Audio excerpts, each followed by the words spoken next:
Alright guys, Beast 1210.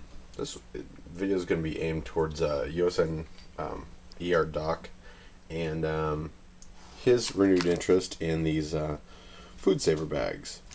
Now the food saver product has an electric vacuum pump, and I did a video a while back on the Ziploc version with the manual one. I think it was like $6, and I got the pump and the bags.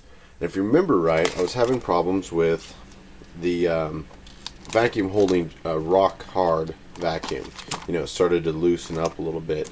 Even when I vacuumed like some nuts, you know, it'd be rock hard, and I'd come out the next day and it would kind of be softer. And you know, it's not really the idea behind a vacuum sealer. And so I figured the culprit was this one-way vacuum valve that they use on here. So the way you kind of got around that was, once I got a rock hard seal with the little pump, which was a pretty good little pump, I put some tape over the one-way seal, and it worked pretty well, but I just wasn't really happy with the whole product. Doc has been using these food savers, and it kind of renewed my interest. And obviously I've got a food saver thing, and I use the rolls and sort of make my own. But you still have to reseal it and then get the pump out and stuff, and that's why I really like the Ziploc thing. And I still think for everyday things, you know, I've got some cheese in the walk-in right now, or walk-in in the refrigerator. Sorry, I work at a restaurant, bad habit.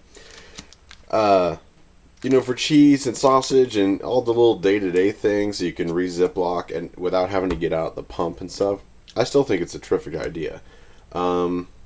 Where I started to go this time was to see if the vacuum sealer, obviously leaving the Ziploc top open, whether I could get it to vacuum seal. And I actually ended up, let's get in here, sealing right across the top of that one-way valve. And it's holding a seal. So even though I screwed up and sort of sealed across the hard plastic one-way valve, you are able to use the power vacuum and sealer with the Ziploc version bags. So that was just sort of a test of mine to see if I could actually seal it behind there, similar to Doc was doing.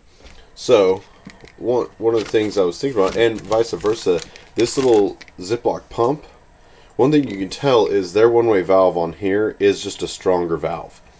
I think that's one of the reasons Doc's having the success, besides the fact that he's sealing it off with his seam sealer there. But when you put this manual pump on there, when you put it on the Ziploc one, it just sort of pumps away. When you put it on this one, you can feel it not pulling as easily. Like, I kind of have to pull up and wait for the vacuum to catch up. So you can definitely tell it's just the bag itself is thicker than these. But the other thing you're going to get is these are quite a bit more expensive. And so this is kind of the direction I was making the video for Doc here. These Ziploc bags, did a little experimenting.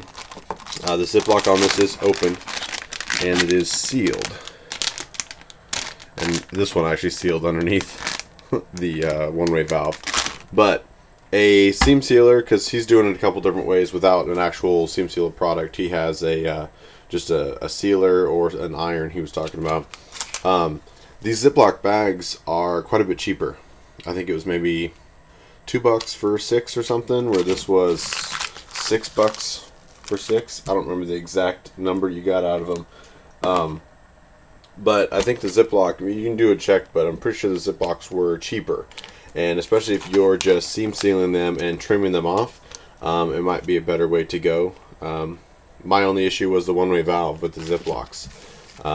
But the Ziploc little pump works with all of them. And if you really want to start making your stuff, you guys can use that with the Ziplocs as well. That's my little update video. Let me know if you guys have any questions, and thanks for watching.